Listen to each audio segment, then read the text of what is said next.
According to Varoufakis, capitalism is dead, and what is coming next is worse. The former Greek Minister of Finance argues in his new essay that technology, dominated by unscrupulous billionaires with excessive political power, is enslaving us. Yanis Varoufakis' father was a chemical engineer who worked at a steel plant near Athens. On one occasion, he brought home several pieces of different metals and showed them to young Yanis to share his fascination with them. Those metals and humanity's ability to transform them into tools and objects, he explained, had allowed humankind to leave prehistory behind and reach modernity. Varoufakis' father was a communist. Although he was disappointed by the direction taken by the Soviet bloc countries and well aware of the harms industrialization had caused to many exploited workers, he was convinced that if humanity could master technology, it could emancipate itself and live with prosperity, freedom, and equality. Partly due to his father's teachings, young Yanis would become a controversial left-wing economist, a leader of a new Marxist school of thought, and the author of bestsellers such as The Global Minotaur, Capitalism, in which he developed a complex and highly debatable theory about the role of the United States and the dollar in the European financial crisis of the past decade. Later, after being appointed Greece's Minister of Finance and facing off with the European Commission and the International Monetary Fund, he became a global political celebrity.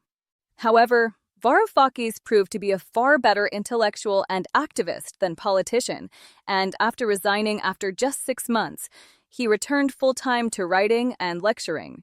He published several irrelevant books on the future of capitalism, such as Economy Without Neckties and The Weak Suffer What They Must, as well as brilliant memoirs of the negotiation period with the Troika, Adults in the Room, all published by Dusto. He also created an international progressive network and a political party active in Europe and Greece, neither of which has produced any significant political results. Like many leftists of his generation, his career has been a strange succession of great successes and terrible failures. Now, Dusto Publishing has released another of his thought-provoking books, Techno Feudalism, What Killed Capitalism, written as a long letter to his father, in which he tells him that his emancipatory dream has failed. Humanity has not only failed to master technology, but, in recent years, with the rise of the internet, smartphones, social networks, and large digital corporations, the exact opposite has happened. Technology, dominated by unscrupulous billionaires wielding disproportionate political power, is enslaving us all. The book clearly showcases the virtues and shortcomings of Varoufakis. He is capable of making debatable yet intelligent and original diagnoses, but his proposed solutions are often unfeasible and potentially catastrophic. The main thesis of techno-feudalism is bold and provocative. According to Varoufakis, capitalism is dead and has been replaced by a new economic system in which we are mere serfs. The economy is no longer governed by markets and competition, the essence of capitalism, but by technological monopolies that prevent us from operating outside their boundaries, capture our income, and make us work for free. Every time we connect to enjoy the services of these algorithms, we have no choice but to make a Faustian pact with their owners, Varoufakis says. To use the personalized services offered by their algorithms, we must submit to a business model based on collecting our data, tracking our activity, and invisibly filtering our content. Once we do that, the algorithm sells us products while selling our attention to third parties.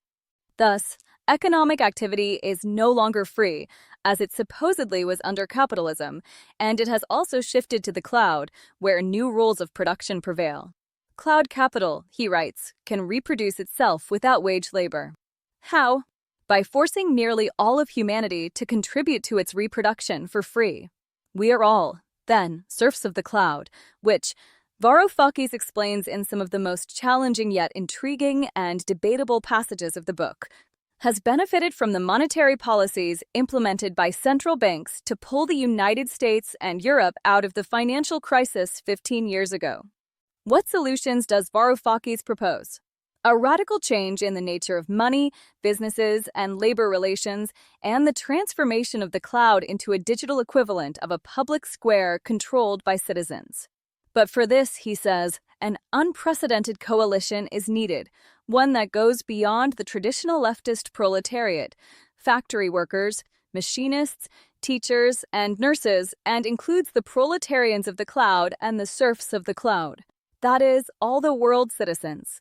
Only a grand coalition that includes them all can weaken techno-feudalism sufficiently, he declares. It may seem like a difficult task, and it is, he admits. Indeed it is. Because even if Varoufakis were right in his diagnosis, and at times he is quite convincing, imagining a political plan that necessarily involves all the citizens of the world rising up against Apple, Microsoft, Amazon, or Google is not just impossible, it is almost worse than proposing no solution at all.